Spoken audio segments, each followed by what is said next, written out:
সন্ধে হলে দেখবে কিছু না কিছু খেতে ইচ্ছে করে, আর হঠাৎ যেটা খেতে ইচ্ছে করে সেটা যে সবসময় পাবে সেটাও সম্ভব হয়ে ওঠে না। আর অসম্ভবকে সম্ভব করাই হলো সুস্মিতার কাজ।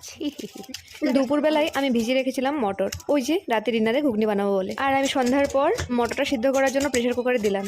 আর আমার সন্ধ্যার সময় এরকম ধরনের কিছু একটা খেতে ইচ্ছে করছে, তাই ভাবলাম ঘুগনি থেকে কিছুটা মটর সিদ্ধ তুলে নিই। তারপর আর কি আমি আমার কাজে লেগে পড়লাম। ঘুগনি করতে গেলে কিন্তু মটরটা ভালো করে সিদ্ধ করতে হয়, একদম নরম করে।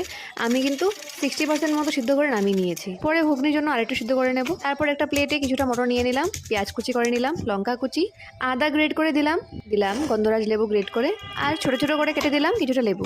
এটা কিন্তু আবার অন্য লেবু যেটাতে রস থাকে। তারপর সুন্দর করে গ্লাসের মধ্যে ঢেলে ঝাঁকিয়ে ঝাঁকিয়ে চানাওয়ালা দাদাদের মতো বানিয়ে নিলাম আমার সন্ধ্যের খাবার।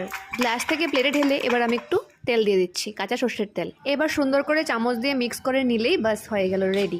দেখো দেখতে কিন্তু খুব সুন্দরই হয়েছে, আর খেতেও দারুণ হয়েছিল। লেবুটার জন্য টেস্টটা বেশি হয়েছে। খেয়ে দেখাচ্ছি, ঠিক আছে?